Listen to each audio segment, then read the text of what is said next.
Hola jóvenes, señoritas, bienvenidos al curso de filosofía y hoy vamos a tratar el periodo antropológico. Como ya Demócrito solucionó el asunto del arjé de la naturaleza, la physis, ¿no? Y llegó a concluir que son los átomos y hasta hoy día eso es vigente, es una verdad. Entonces hasta allí llega la idea de buscar el arjé.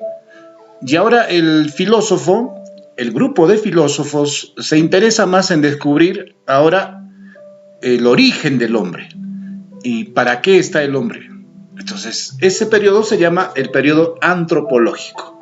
¿Por qué? Porque como había surgido nuevos líderes y hacía muy necesaria la práctica de diferentes formas de gobierno en Grecia, entonces ya se apunta a un tema importante, ¿no? El problema del ser humano. No, el ser humano, sí, ese ser espiritual, ese ser social, ese ser que le es político, que le gusta participar en la vida política, ese ser que tiene que aprender mucho y hay que enseñarle bastante. Entonces, esa es, digamos, muchas interrogantes frente a la expectativa de que ¿para qué está el ser humano aquí, no? Y para ello aparecieron ¿quiénes? Los sofistas, sí.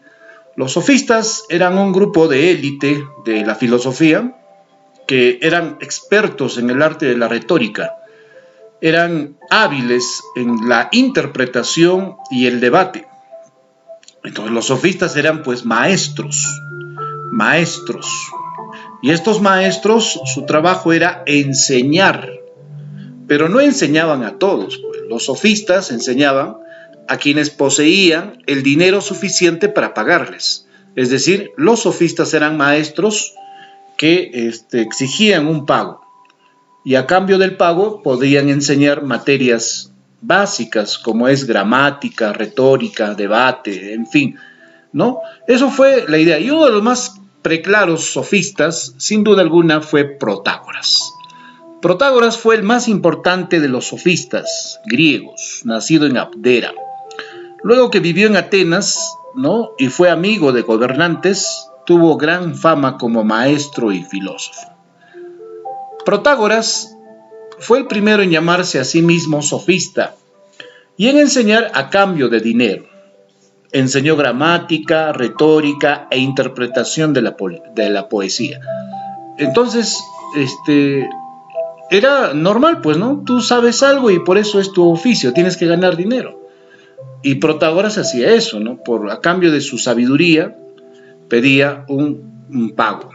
Y hoy en día es así también, ¿no? O sea, a los profesores, por enseñar, se les paga, ¿no?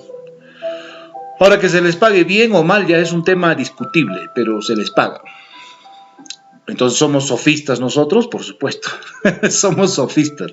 Nos pagan para enseñar. Estés en el sistema estatal o privado, pero nos pagan por enseñar, entonces somos sofistas también. ¿Qué más pensaba Protágoras? Él decía que el fundamento de su reflexión, el fundamento dice que no hay nada bueno ni nada malo. No hay nada verdadero o falso, de una forma categórica.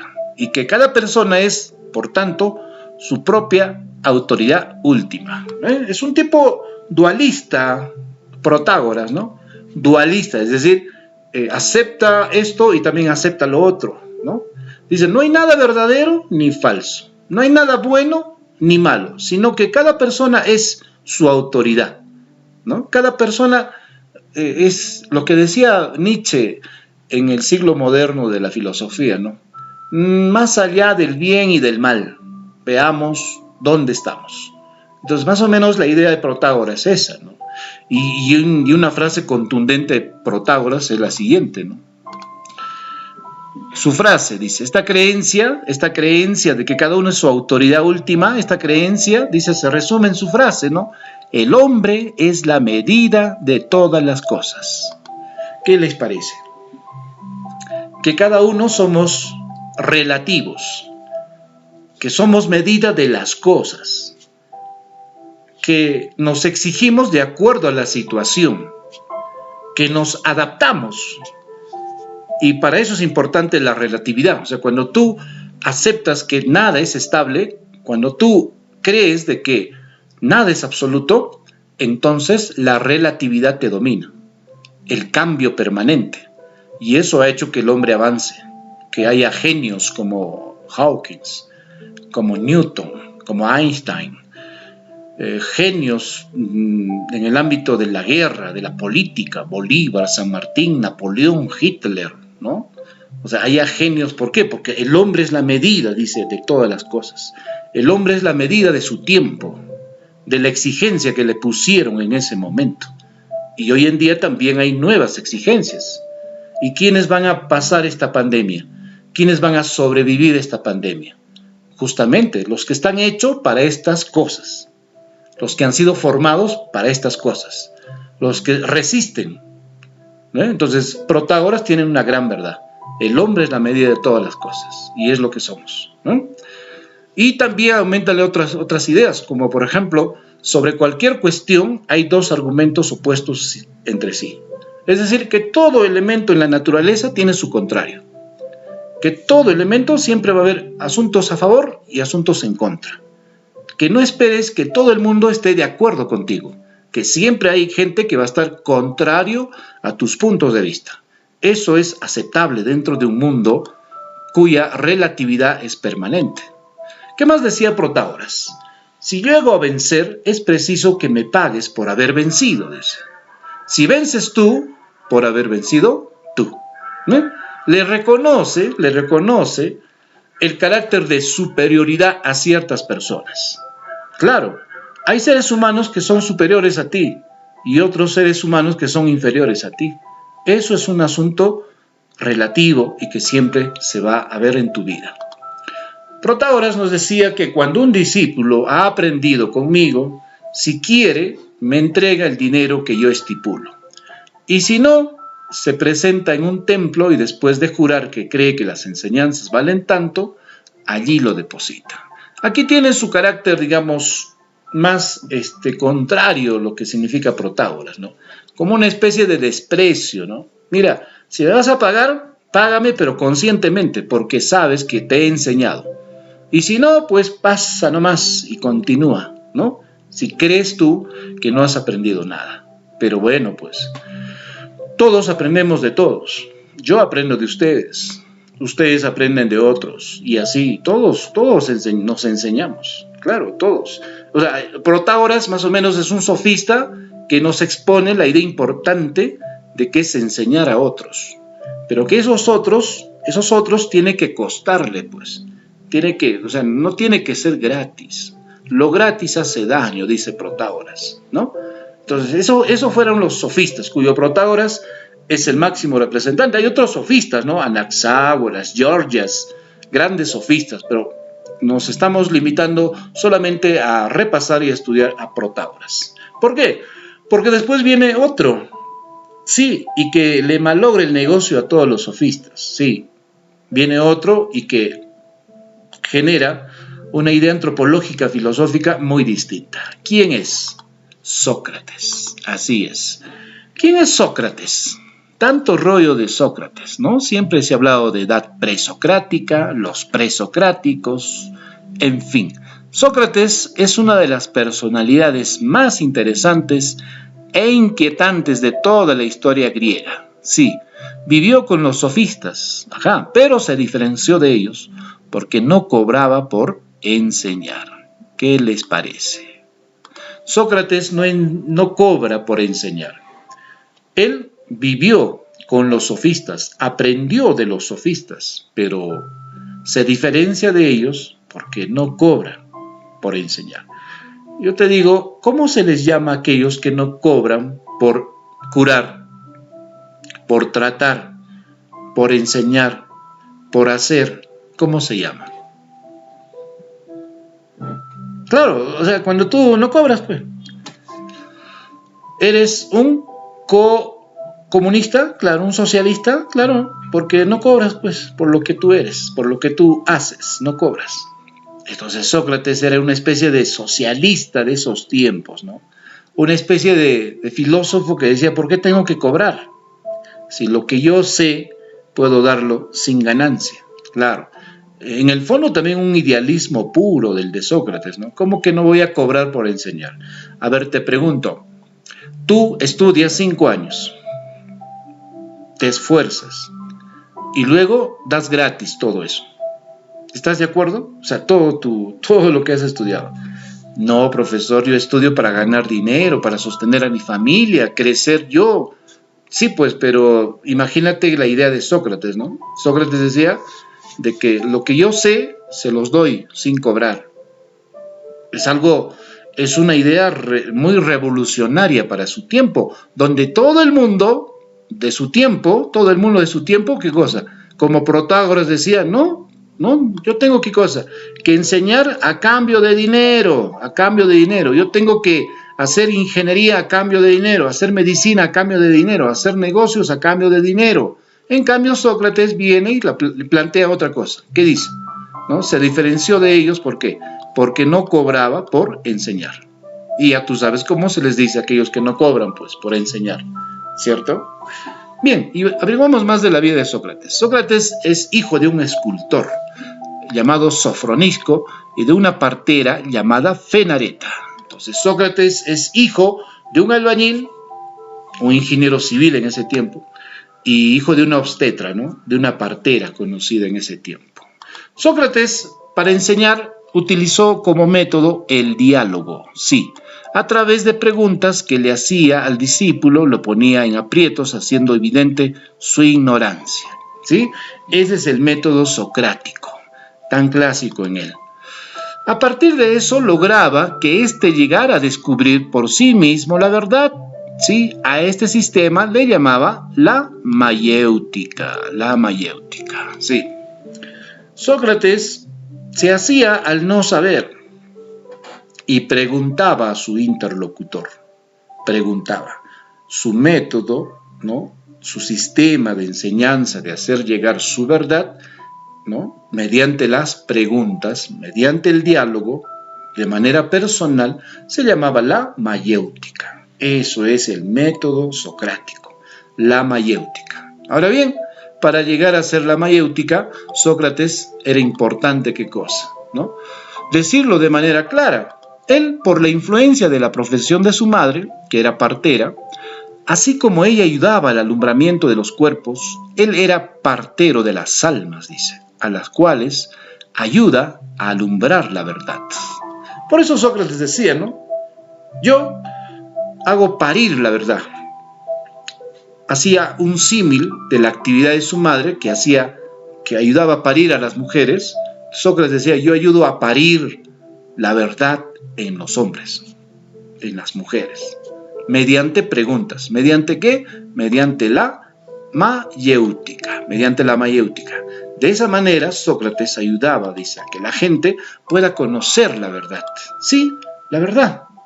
Ahora bien, creía Sócrates en la superioridad de la discusión sobre la escritura y por lo tanto pasó la mayor parte de su vida de adulto en los mercados y plazas públicas de Atenas. ¿Qué les parece? Es decir, Sócrates no creía en el sistema clásico de enseñanza, ¿no?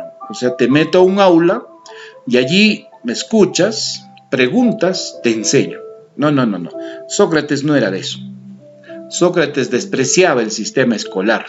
Sócrates lo hacía a un lado, este sistema que encierra a los alumnos en un aula y ahí los tiene, ¿no? Para que un adulto les haga creer todo lo que tienen que escuchar, ¿cierto? En contra de eso estaba Sócrates. Decían, no, pues, ¿por qué? Por eso que él pasó la mayor parte de su vida de adulto en los mercados y plazas públicas de Atenas. ¿Qué les parece? Entonces era un tío que enseñaba en las plazas, que enseñaba en los mercados. ¿Y qué crees? ¿Enseñaba a la gente millonaria? No, enseñaba a toda clase, o sea, no distinguía las clases sociales. Él enseñaba a quien quería que le escuche, a quien quería aprender. ¿Es una buena forma? Sí, por supuesto, es un buen método, solo que hoy día no resultaría mucho, porque si yo a ti te digo, mira, el curso de filosofía va a ser opcional, o sea, si deseas llevas, si no, no, te aseguro que nunca entras a la plataforma para aprender filosofía, porque tú entras porque estás obligado, estás condicionado. Y ese condicionamiento, bueno, pues por eso ingresas, pues, ¿no? Por eso tienes que escucharme 50, 40 minutos, aburrirte con mi clase. No te queda otra, porque yo te califico una tarea, ¿cierto? Un resumen, y te pongo tu nota. Y esa nota va a validar tu existencia académica del 2020. Pero Sócrates no creía en el sistema tal como nosotros lo hacemos, pues, ¿no? Él decía, no, yo voy a enseñar a la gente en el mercado, en la plaza, y a la gente que desee. A la gente que desee, ¿ve? Entonces, eso era un método revolucionario para su tiempo, incluso para hoy día, ¿no? Para hoy día todavía socava las estructuras de la enseñanza. Entonces, Sócrates iniciaba sus diálogos, iniciaba sus discusiones con todo aquel que quisiera escucharle. Ojo aquí, que quisiera escucharle. Y a quienes solía responder mediante preguntas. ¿Qué les parece? O sea, Sócrates enseñaba a quien quería, a quien deseaba que le escuchen. No era impositiva su enseñanza, no era obligatoria su enseñanza. Él conversaba con quien y mediante preguntas, ¿sí? Mediante preguntas. Eso era parte de la técnica, de la mayéutica de Sócrates. El imperativo socrático, conócete a ti mismo, ¿no? Donde lo más importante es que el hombre se conozca a través de sí mismo. Sí, para Sócrates era importante, dice, conocerse. Sí, conocerse. Por eso el método del diálogo basado en las preguntas, en la cual predominaba la ironía, o sea, Sócrates cuando dice, ¿no? Solo sé que nada sé, su famosa frase, ¿no? Eso es una ironía. O sea, en realidad sabe, pero no quiere decir que sabe, pues, porque en todo caso no podría saber mucho, no podría saber más. Eso es una ironía. Entonces, su método de Sócrates se basaba en la mayéutica, en la cual se hacía al no saber, ¿no? Basado en la ironía. Y lo más importante para él, ¿qué cosa era? Que el ser humano se conozca a sí mismo. ¿Sí? Ahora, te pregunto, ¿tú te conoces a ti mismo? Yo te voy a ser sincero, yo tengo la edad que tengo y todavía no me conozco. Algunas cosas de mí me sorprenden. Reacciono de manera que a veces me sorprendo a mí mismo. Entonces, ¿el ser humano logra conocerse a sí mismo? No, muy difícil, ¿no? Si llegamos a ser viejos y todavía no nos conocemos. Si yo no puedo conocerme a mí mismo, imagínate a pesar de los años que ya he pasado. Imagínate tú, ¿no? Pipiolo, chivolo, 15 añitos, 16 añitos, ¿no? ¿Te conoces? No, pues. Pero ¿qué te dice el maestro de la ironía? ¿Qué te dice el maestro de la mayéutica? Tienes que conocerte a ti mismo, porque cuando tú te conoces, cuanto más temprano te conoces a ti mismo, sabrás tus reacciones, sabrás tus formas de afrontar ciertos problemas que la vida te presenta o que tú la generas. Esa es la importancia de Sócrates cuando nos dice conócete a ti mismo. Además, para Sócrates, lo que más le interesa al hombre, dice, es saber qué debe hacer para ser feliz. Aquí es una pregunta filosófica existencial. ¿Qué te da felicidad? Al hombre dice lo que le interesa saber más es qué debe hacer para ser feliz. Y cada uno tiene su respuesta, ¿no? Cada uno tiene su respuesta. Los estoicos decían que sacrificarse por el prójimo, por el mundo, es una forma de ser feliz. Eso es para los estoicos, pues. Pero para los hedonistas, ¿cómo es feliz el ser humano? Para los hedonistas, el placer, pues, ¿no? Los hedonistas creían de que evitando el dolor y obteniendo placer, uno es feliz. ¿Sí? Entonces, a menor dolor, mayor placer. Y mayor placer, mayor felicidad. ¿Pero qué decían los eudemonistas? ¿En qué estaba la felicidad? La felicidad estaba, dicen que, en que todo lo que tú hagas, que todo lo que te genera felicidad, eso haz. Entonces, miren, difiere, ¿no? Un hedonista, un estoico con un eudemonista, ni qué decir con los sensualistas, ¿no? Con los naturalistas. Cada uno tiene su modo de ser feliz, ¿no? O sea, la felicidad no es una respuesta absoluta, única, sea, lo que a mí me causa felicidad, a ti no, pues. Y lo que a ti te genera felicidad, a mí no, pues, ¿no? Por ejemplo, a mí felicidad, pues, es leer un libro, ¿no? Aunque suene aburrido, pero me gusta leer, pues, ¿no? Es mi máxima felicidad. Y tú dirás, qué aburrido, ¿no? En cambio, para otros su felicidad está acá, ¿sí o no? En su móvil, en su teléfono inteligente, ¿sí o no? Aquí está su máxima felicidad. Sin esto no son felices. Entonces, cada uno tiene su felicidad. Entonces Sócrates decía, lo que más le interesa al hombre es saber qué debe hacer para ser feliz. Y tú ya tienes la edad suficiente para saber qué cosa te hace feliz, ¿no? Aunque estás en la edad de las hormonas, en la edad de la revolución, en la edad del cuestionamiento, ¿no? Del descubrimiento de muchas cosas, pero ya debes saber qué cosa te hace feliz, ¿sí? En fin, sigamos con Sócrates. Sócrates es el filósofo que buscó persistentemente la verdad, pero reconociendo la inmensidad del saber. Siempre decía, solo sé que nada sé. Esto influye y declama bastante humildad de parte de este filósofo, ¿no? Porque dice, solo sé que nada sé, es humildad, ¿no? Y nosotros, como seres humanos, si hay algo que se nos es difícil, es ser humildes, ¿eh? La mayoría somos petulantes, orgullosos, soberbios. Somos la última chupada del mango, ¿no? O nos creemos la última Coca-Cola del desierto, ¿no? Y a veces nos prestamos, sí, porque que debemos saber todo, o que hacemos creer que sabemos todo, pero no sabemos.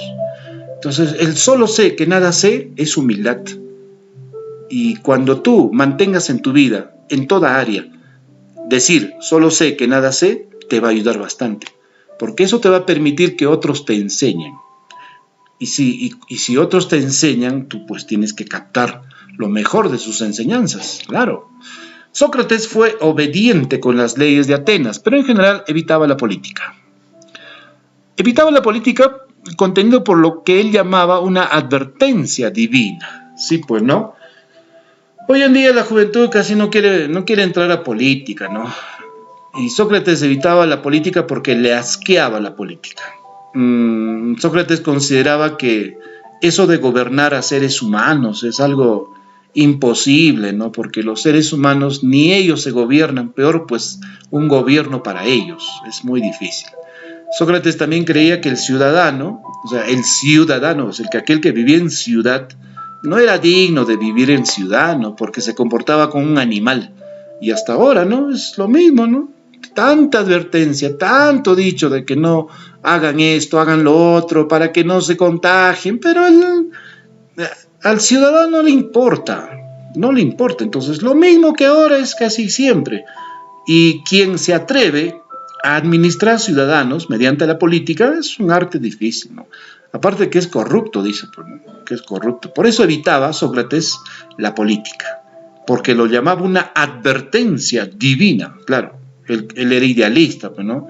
Creía en varios dioses, politeísta, y por lo tanto se apartaba del tema de la política. Y lo más importante para Sócrates, dice, creía que había recibido una llamada para ejercer la filosofía y que podía servir mejor a su país dedicándose a la enseñanza y persuadiendo a los atenienses para que hicieran examen de conciencia y se ocuparan de su alma.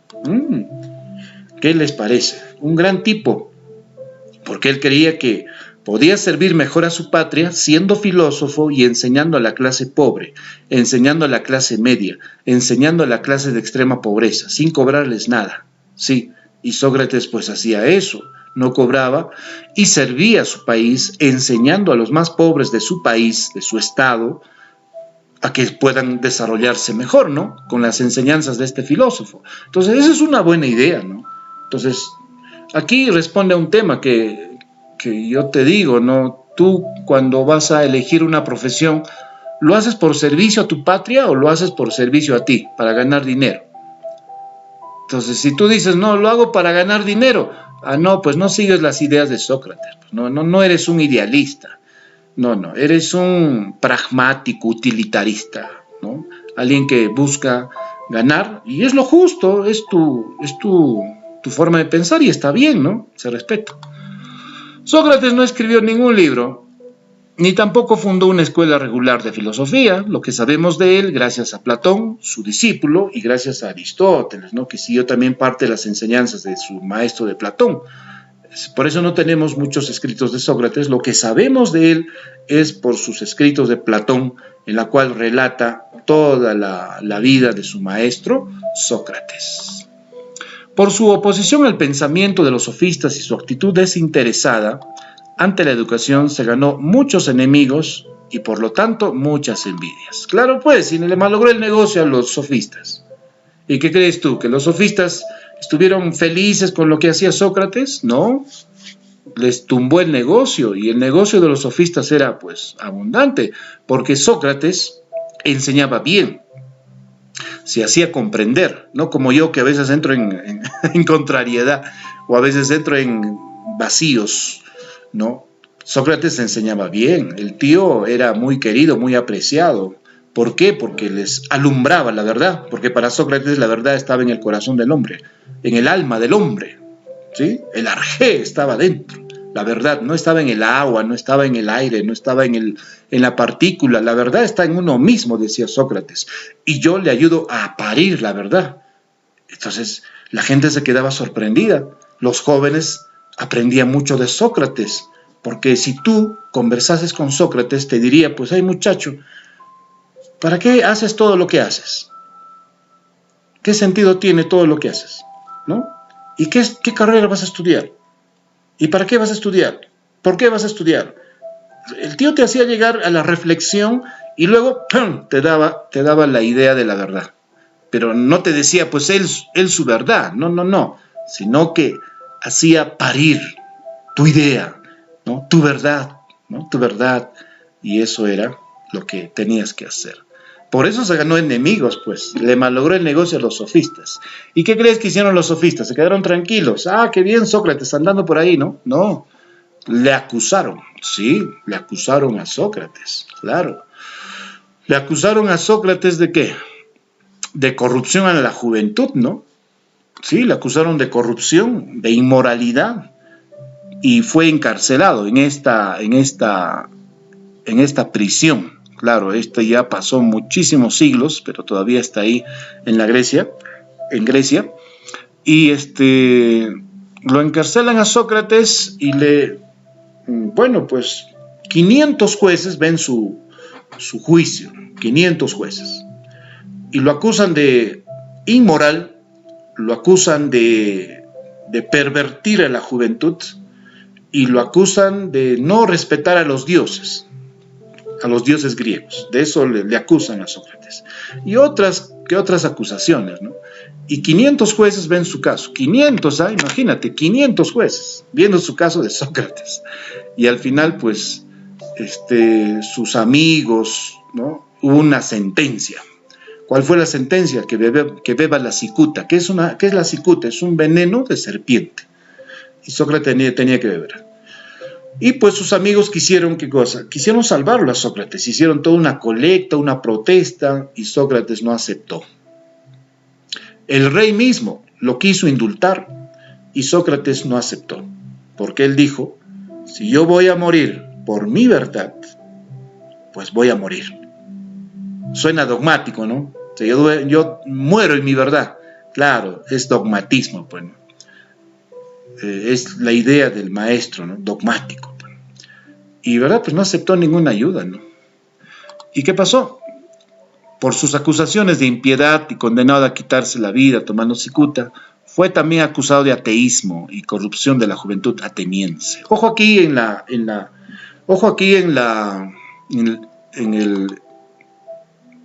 acusación, ¿no? O sea, a él lo acusan de ateo, no de agnóstico, de ateo. ¿Por qué ateo? Porque estaba en contra de los dioses griegos, criticaba a los dioses griegos, objetaba a los dioses griegos. Lo acusaron de corrupción a la juventud ateniense. Claro, sus ideas pues revolucionaban a la juventud. Eso de pensar por ti mismo, eso de hacer tu verdad, construir tu verdad, eran ideas revolucionarias para su tiempo. Como hoy en día, ¿no? Hoy en día hay cosas que de Sócrates se rescatan, ¿no? Conócete a ti mismo, lucha por tu verdad, ¿no? son temas revolucionarios todavía en la juventud de hoy. Entonces, Sócrates fue condenado a beber la cicuta, ¿sí? Y al final, pues, lo hizo, ¿no? Bebió la cicuta y lo perdimos a Sócrates. ¿Qué les parece?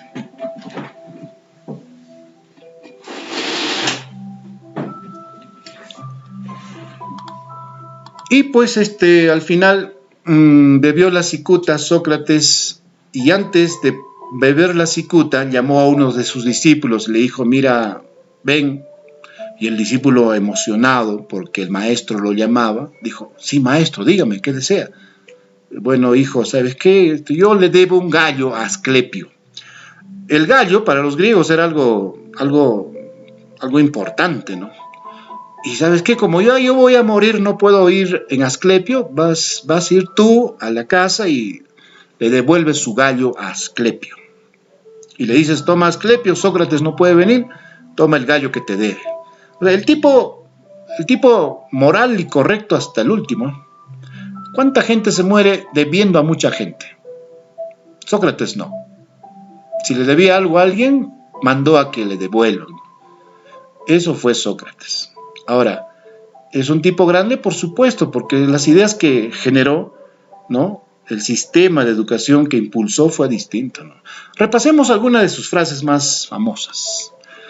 Dice Sócrates, no puedo enseñar nada a nadie, solo les puedo hacer pensar. Creo que acá es clave, ¿no?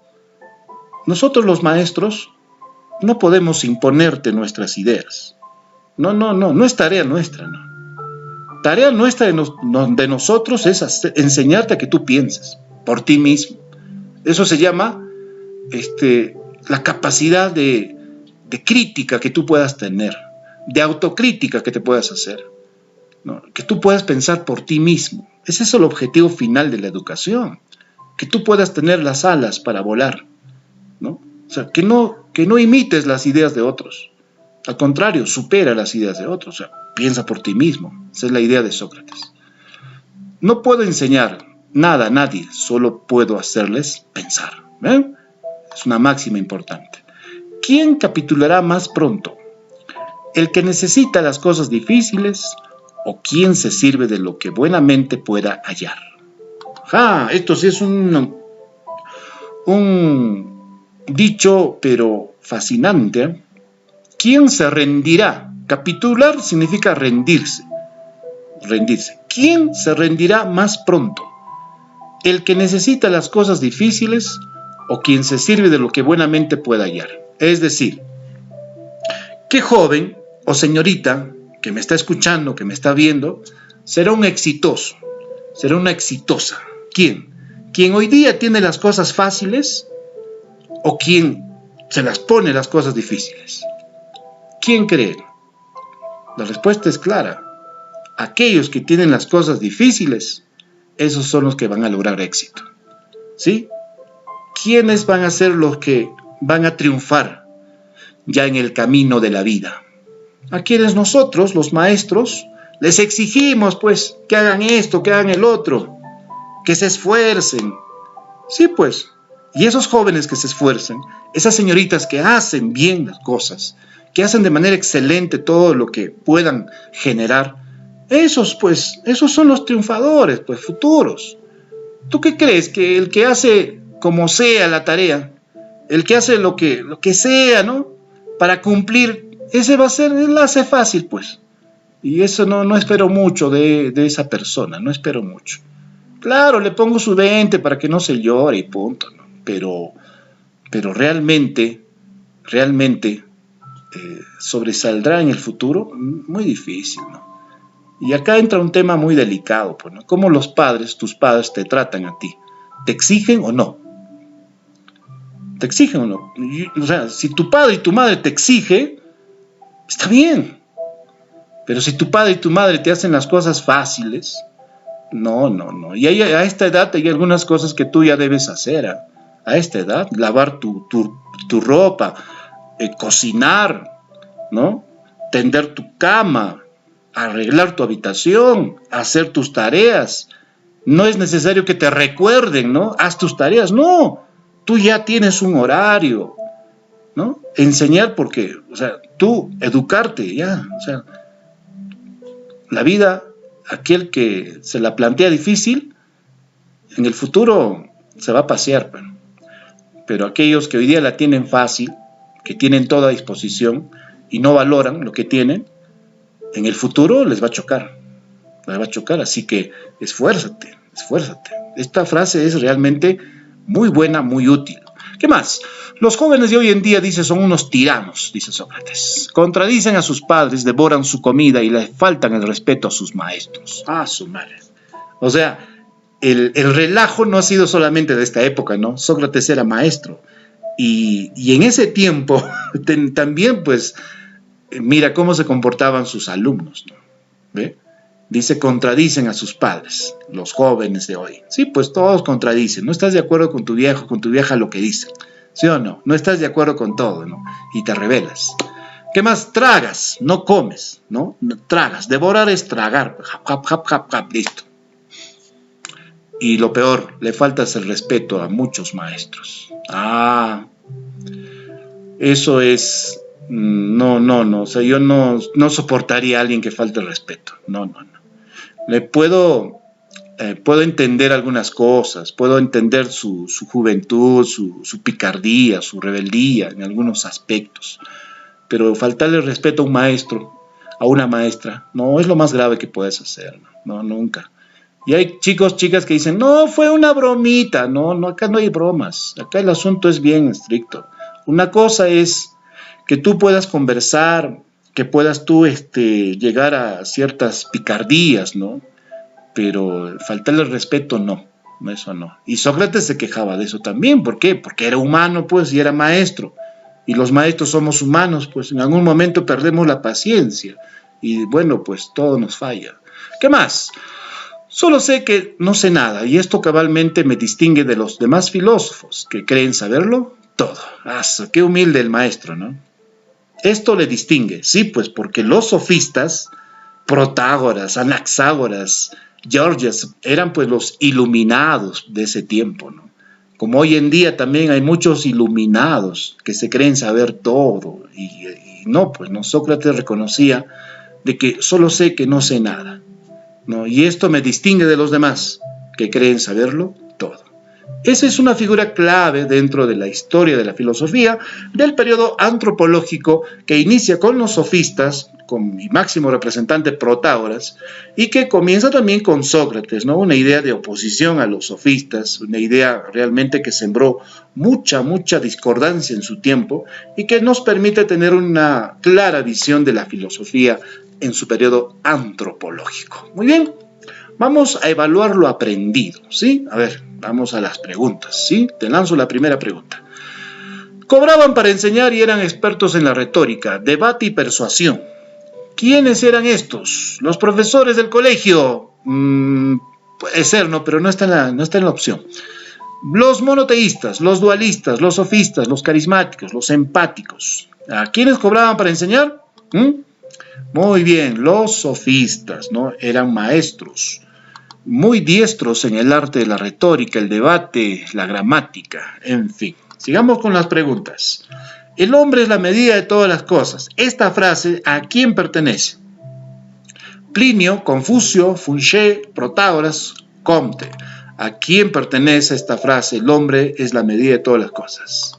Muy bien, a Protágoras, ¿sí? El hombre es la medida de todas las cosas, claro, ¿no? El hombre dice es a su tiempo, ¿cierto? Claro, pues, ¿no? A su tiempo. Siguiente pregunta. Fue hijo de un escultor y de una partera. Ajá, Sócrates, Platón, Aristóteles, Kant o Marx. Hijo de un escultor y una partera. ¿Quién? Fácil, ¿sí o no? Sócrates, claro. Siguiente. Diálogo metódico por el que el interlocutor interpelado descubre las verdades por sí mismo. Ajá, ¿cómo se llama eso? En la cual yo converso contigo de manera personal y mediante preguntas te saco la verdad, ¿no? Te alumbro tu verdad. ¿Cómo se llama eso? Dialéctica, mayéutica, ironía, valor, verdad. ¿Cuál es la respuesta? La mayéutica, exacto, en la cual, ¿no? conversaba mediante las preguntas y le sacaba la verdad, su verdad a cada ser humano, Sócrates. Consiste en decir lo contrario de lo que se quiere dar a entender, empleando un tono, una gesticulación o unas palabras que insinúan la interpretación que debe hacerse. Ajá, ¿cómo se llama eso? Ironía, ingenuidad, desarreglo, apego, falta, ¿no? Dice cuando digo lo contrario de lo que se quiere dar a entender, ¿no? ¿Cómo se llama eso? Se llama ironía. Muy bien, ironía. Y aquí una ironía, ¿no? Mira esta ironía, ¿no? Como la cáscara, el plátano se resbala en la cáscara de plátano. Pero bueno, eso es algo irónico, ¿eh? Eso es algo irónico. ¿Cuál es la esencia de la filosofía según Sócrates? La esencia de la filosofía es la búsqueda de la ilusión, la esperanza, encontrar la certeza, la búsqueda de la verdad, la riqueza del saber. ¿Cuál es, según Sócrates, la esencia de la filosofía? Pues según Sócrates es la búsqueda de la verdad. Y para Sócrates la verdad, ¿dónde estaba? ¿En el agua? ¿En el aire? ¿En la partícula? ¿En los 4 elementos? ¿Dónde estaba la verdad? Estaba en el alma del ser humano, al cual él ayudaba a parir la verdad, ¿no? Haciendo un símil con la labor de su madre, que era partera, ¿no? Apología de Sócrates. Apología de Sócrates. ¿Qué significa apología de Sócrates? Mérito, orgullo, sustento, defensa o ataque. Cuando se dice apología de Sócrates, ¿no? Vamos a hacer una apología de Sócrates. Significa defensa de Sócrates. Sí. ¿Y quién escribió esta obra? Bueno, uno de sus más preclaros discípulos, que luego llegaron a ser grandes maestros, Apología de Sócrates. En este caso, Platón. Sí, Platón. Cuyo nombre no era Platón, pues era su chapa, era su... No. Bueno, eso lo veremos más adelante, ¿sí? Entonces, Apología de Sócrates es defensa de Sócrates. La sabiduría, según Sócrates, se da cuando un ciudadano... La sabiduría, según Sócrates, se da cuando un ciudadano sabe que sabe, sabe que no sabe, no sabe, sabe cuando sabe mucho. ¿Cuándo dice se da la sabiduría en un ciudadano? Según Sócrates, cuando sabe que no sabe. ¿Qué les parece? Ironía, ¿cierto? Siguiente pregunta. La ironía es parte del método. ¿Qué método? La ironía. Inductivo, deductivo, mayéutico, analítico, sintético. ¿Sí? La ironía, ¿en qué método se utiliza? Muy bien, en la mayéutica. En la mayéutica se utiliza la ironía. El periodo filosófico en que las explicaciones del origen del universo estaban relacionadas con la presencia de dioses, ¿cómo se denomina?